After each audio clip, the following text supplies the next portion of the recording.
नमस्कार। आज की हम एक रीडिंग करने वाले हैं फिर से आपके पार्टनर की एनर्जीज़ को जानने के लिए, या फिर राधा अगर मैं कहूँ तो इस रिलेशनशिप की एनर्जी को जानने के लिए। और पार्टनर की एनर्जी इसलिए क्योंकि रिलेशनशिप में दो लोग चाहिए, तो डेफिनेटली आप दोनों की ही एनर्जी को हम चेक करेंगे। चलिए देखते हैं। मैं कर रही हूँ रीडिंग साइकिक टैरो कार्ड से। जो भी कार्ड्स निकल के आएंगे उसमें कोई ना कोई मैसेज ऐसा ज़रूर होगा आपके लिए जो जानना ज़रूरी है, और यदि ना भी हो तो आप किसी और रीडिंग को देख सकते हैं। Archangel Michael, my dear spirit guides and angels, please give me clear guided messages that are for the highest good of my viewers. Reading को करते हैं स्टार्ट। डेक को कर रहे हैं हम 3 पार्ट्स में। चलिए देखते हैं क्या एनर्जीज निकल के आती हैं। Okay, so the first card that is coming out is emotional loss. कहीं ना कहीं आपके पार्टनर जो हैं इस समय किसी न किसी तरह के इमोशनल लॉस को महसूस कर रहे हैं। इमोशनल लॉस डिपेंड करता है कि किस तरह के लाइफ में वो क्या चीज़ से अपना इमोशन को कनेक्ट करते हैं। इमोशनल लॉस का मतलब सिर्फ ये नहीं होता है कि सिर्फ किसी व्यक्ति को खोने का loss. It can be a loss related to finance, it can be a loss related to career.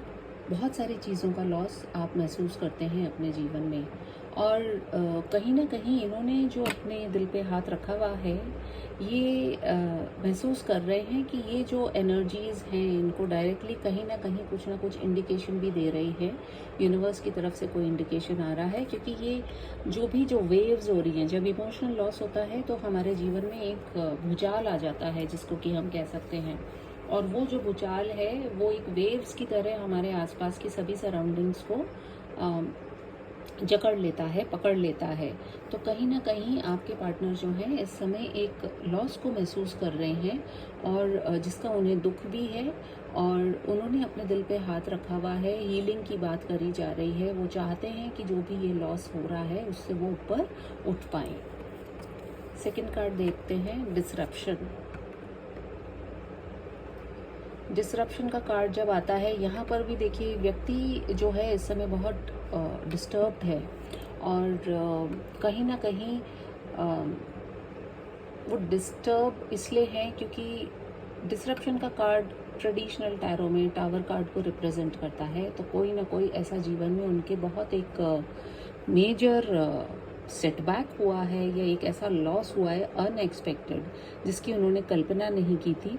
और कहीं ना कहीं उस लॉस को लेकर के इन्हें समझ में ही नहीं आ रहा है। इनका पूरा अगर आप स्ट्रक्चर देखें, बॉडी का स्ट्रक्चर, मतलब एक दिल के टुकड़े 1000 हुए वाली बात तो सुनी है हमने, लेकिन शरीर के भी जैसे टुकड़े होते जा रहे हैं। और वो अक्सर होता तभी है जब कोई फाउंडेशन आपकी स्ट्रांग नहीं होती है। अब डिपेंड करता है कि किस तरह की बात में ये डिसरप्शन हो रहे हैं। थर्ड कार्ड हम देख लेते हैं, फाइनेंशियल एंड मटेरियल चेंजेस। 5 की एनर्जी हमारे पास अभी आ चुकी है, और कहीं ना कहीं बात करी जा रही है किसी तरह की चॉइसेस की, किसी तरह के बदलाव की, किसी तरह की चेंज की जो ये अपने जीवन के अंदर चाह रहे हैं। तो अधिकतर लोगों के लिए तो फाइनेंशियल एंड मटेरियल चेंजेस को दिखा रहे हैं, लेकिन जो फर्स्ट कार्ड आया था वो दिल पर हाथ रखा हुआ था। तो कहीं ना कहीं किसी अपने को खोने का भी एक दुख जो है वो इनके कार्ड्स में झलक रहा है। बिलो द डेक एनर्जी क्या है? It is a shadow card. कहीं ना कहीं मिरर एनर्जी की बात करी जा रही है। आप में से बहुत सारे लोग जो हैं किसी तरह की सोलफुल जर्नी में हो सकते हैं, जिसके चलते आप एक दूसरे को मिरर कर रहे हैं। हो सकता है आपके पार्टनर जो हैं काफ़ी चीज़ें छुपाते हों, नहीं बता पाते हों, या कह नहीं पाते हों, या कुछ ऐसी सिचुएशंस हो जाती हैं जिसके चलते वो अपनी शैडो साइड को फेस कर रहे हैं।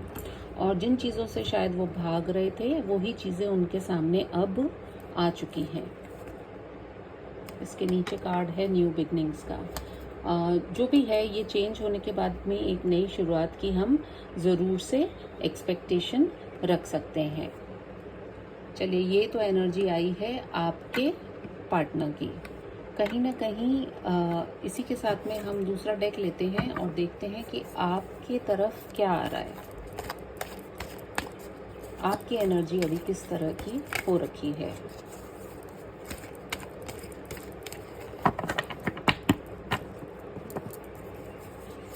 पहला कार्ड निकल के आया है रिलीज योर पास्ट। आपकी एनर्जी भी कुछ इस तरह की निकल के आ रही है कि आप पास्ट में जो कुछ भी हुआ है उससे ऊपर उठना चाह रहे हैं। एक बार मैं कार्ड्स इधर रखती हूँ, इसको ऐसे रख लेती हूँ।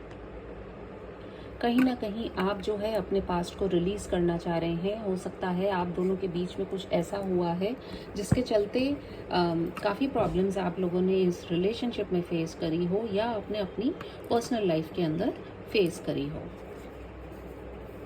We have soon.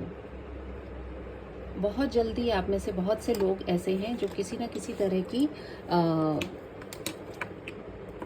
कम्युनिकेशन को एक्सपेक्ट कर सकते हैं। कम्युनिकेशन की बात की और सब कुछ ही हे वायर हो गया। बहुत जल्दी आपको कुछ ऐसी इन्फॉर्मेशन मिलने वाली है, क्योंकि दिल का साइन बना हुआ है, तो कहीं ना कहीं कुछ इन्फॉर्मेशन ऐसी है आपकी तरफ आने वाली जिसके चलते आपको बहुत सारी चीज़ों में एक रिलीफ मिल सकता है। And the third card that we have is divine timing. जैसा कि मैंने बात करी कि किसी ना किसी तरह की आप लोग सोलफुल जर्नी में हो सकते हैं। डिवाइन टाइमिंग की बात करी जा रही है, तो ये टाइम ऐसा हो सकता है आप दोनों के जीवन में कि आपको ये लगे कि डेफिनेटली जो कुछ भी होता है अच्छे के लिए होता है। और यदि आप में से बहुत सारे लोगों को ऐसा लगता हो, क्योंकि बिलो द डेक एनर्जी बहुत ये दुखी एनर्जी निकल के आई है, वन साइडेड लव। कहीं ना कहीं आपको ऐसा लगता है कि ये जो आपका प्यार था ये शायद वन साइडेड ही रहा। आपने अपनी तरफ से बहुत सारे एफर्ट्स लगाए, कहीं ना कहीं दिल थाम करके बैठे हैं। आपके पार्टनर की तरफ भी जो कार्ड आया था, पहला कार्ड यही आया था जिसमें वो अपने इमोशनल लॉस की बात कर रहे हैं। तो यस, डेफिनेटली आप दोनों के रिश्ते में ऐसा कुछ हुआ है कि जिसकी वजह से आप लोग बहुत परेशान हैं। और इस कार्ड के नीचे भी जब मैं ये देख रही हूँ, we have you will get through this. तो कहीं ना कहीं जो कुछ भी होता है, एक हो सकता है एक मौका दिया है भगवान ने आपको ये देखने के लिए कि आप दोनों जो हैं अपने रिश्ते को लेकर के क्या आगे करना चाह रहे हैं, वेदर और not you want to go ahead, या आप इस रिश्ते को किस दिशा में लेकर के जाना चाहते हैं। तो कहीं ना कहीं ये एनर्जीज निकल के आई हैं। देख लेते हैं विजडम ओरेकल कार्ड से आपके लिए क्या मैसेज निकल के आ रहा है, आप दोनों के लिए, इस रिश्ते के लिए क्या मैसेज निकल के आ रहा है। Please divine, please universe guide me. Card जो निकल के आया है बिटर स्वीट। कोई भी रिश्ता जो होता है उसके अंदर कहते हैं ना कि खुशी के पल जितने होते हैं उतने दुख के भी होते हैं। और उतार चढ़ाव जो होते हैं वो किसी भी रिश्ते के अंदर या जीवन के किसी भी रास्ते पे यदि आप चलेंगे, या जीवन है, ज़िंदगी है, उसके अंदर बिटर स्वीट एक्सपीरियंसेस होते हैं। आपको सोचना सिर्फ ये है कि हमने इस लेसन से क्या सीखा, क्योंकि अल्टीमेटली तो यहाँ पे कोई भी नहीं रहने वाला है। आप कुछ यहाँ पे लेसन्स लर्न करने के लिए आए हैं, so does your partner also. और वो भी बहुत सारी चीज़ों को सीख रहे हैं। कुछ उन्हें लोग सिखा रहे हैं, कुछ आपने सिखाए हैं, कुछ उन्होंने भी आपको सिखाए हैं। Second card we have is enlightenment. कहीं ना कहीं आप दोनों इस रिश्ते में जो है, कहीं ना कहीं आपको एक एहसास ज़रूर से मिलेगा, क्योंकि डिवाइन टाइमिंग की बात करी गई है, एनलाइटनमेंट की बात करी गई है। So these are very shadow self की बात करी गई है। तो कुछ ना कुछ ऐसा रिश्ते में ज़रूर था जिसको आप लोगों ने देखा नहीं, समझा नहीं, और जिसकी वजह से प्रॉब्लम्स आई। डिवाइन टाइमिंग की भी बात हो रही है, तो डेफिनेटली मैं देख रही हूँ कि मोस्ट ऑफ द पीपल जो इस समय रीडिंग देख रहे हैं उनमें से नो कांटेक्ट की सिचुएशन बनी हुई है, या फिर अगर बातचीत हो भी रही है तो ना के बराबर हो रही है। एक ये पीरियड है आपको अपने इस रिश्ते के ऊपर एक बार फिर से देखने की।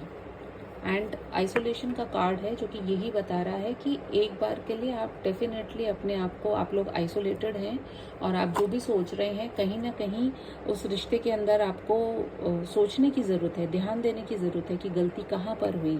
एंड फॉरगिवनेस, जब हम फॉरगिव करते हैं तो हमारी एनर्जी एकदम चेंज होती है। बातों को पकड़ के बैठना उससे कुछ भी नहीं होने वाला है। यदि आप एक दूसरे को वाकई में प्यार करते हैं, वाकई में साथ में आगे चलना चाहते हैं, तो डेफिनेटली फॉरगिवनेस एक ऐसी चीज़ है जो बड़े से बड़े घाव को भी भरने की क्षमता रखती है। और कहीं ना कहीं आपको और आपके पार्टनर को अपने रिश्ते के अंदर फॉरगिवनेस करने की बहुत ज़रूरत है। देख लेते हैं, ये मेरे कुछ हैंड रिटन कार्ड्स हैं, इनमें कुछ और गाइडेंस यदि आती है आप लोगों के लिए। We have movies. हो सकता है आप या आपके पार्टनर में से किसी को मूवीज़ देखने का बहुत शौक हो, या फिर आप मूवीज़ से बहुत ज़्यादा इंस्पायर होते हो।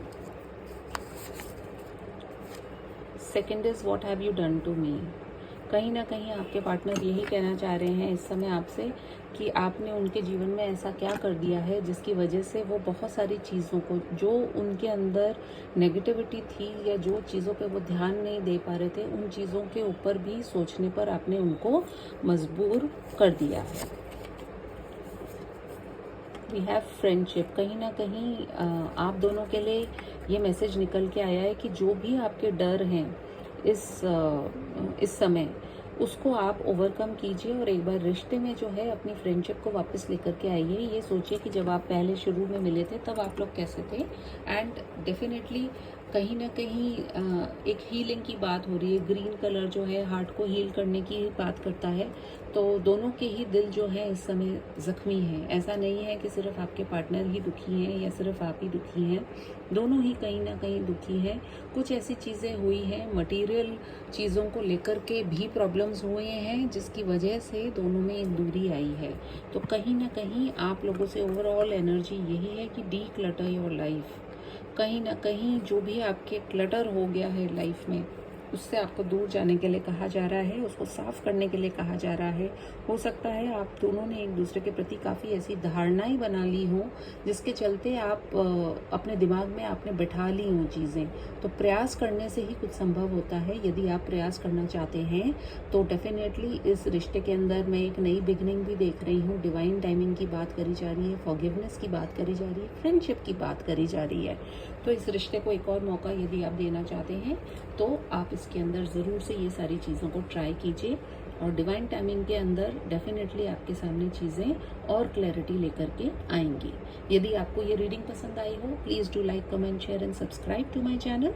मैं आपसे मिलूंगी फिर किसी और रीडिंग में। तब तक के लिए टेक केयर, बाय बाय।